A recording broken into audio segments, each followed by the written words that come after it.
It has been 10 years since Elizabeth Smart was rescued. Her story captivated the country after she was abducted at knife point from her bedroom at the age of 14. She was held captive for 9 months. Well, since then, she has become an advocate for kidnapping victims. She has never publicly spoken about the details of her own abduction until now. She's breaking her silence in a new book called My Story, and she's here this morning for an exclusive interview. Elizabeth, good morning. It is so nice to meet you. Thank you. This book is called My Story, and I thought it was really apt because a lot of people may think they know what you went through. This is the first time you've told it.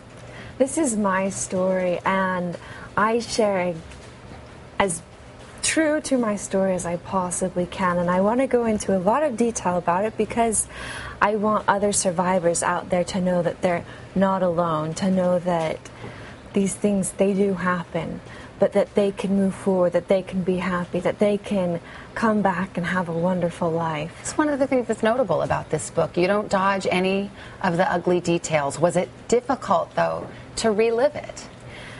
It was really interesting. I'm really glad I did it. And fortunately, I mean, I know my outcome. I know how happy I am right now. I have a wonderful life right now. And so going back and writing it, it was okay because I knew my ending. I knew how happy I am right now. Well, let's talk about the beginning. That night, you were asleep in your bed. You're 14 years old. It should be the safest place in the world. And what do you remember?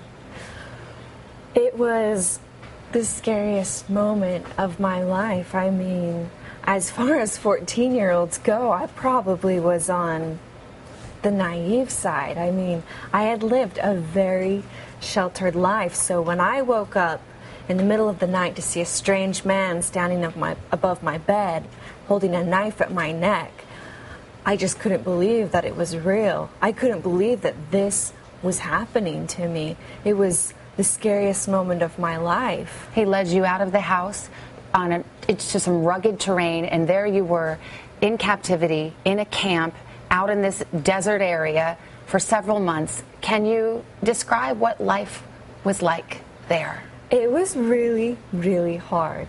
I mean, every time I thought, oh my goodness, I have hit rock bottom. This life can't get any worse. I mean, I thought being forced to give up my pajamas that I'd been kidnapped in and forced to wear a robe was as bad as it could get.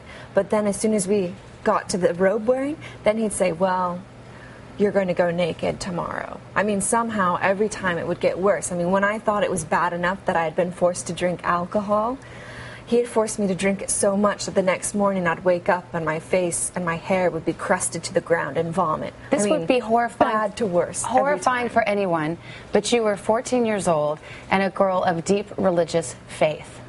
It's as though he took everything that mattered to you so deeply.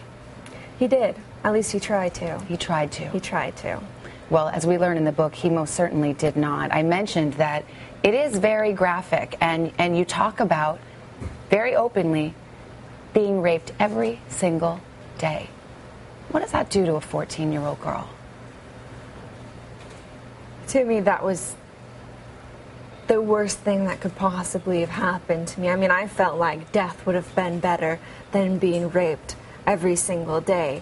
That was my perspective as a 14-year-old. Now that I'm 25, I can look back and I say, yeah, that's okay. I mean, I can overcome that. I can get over that. But at 14, I couldn't.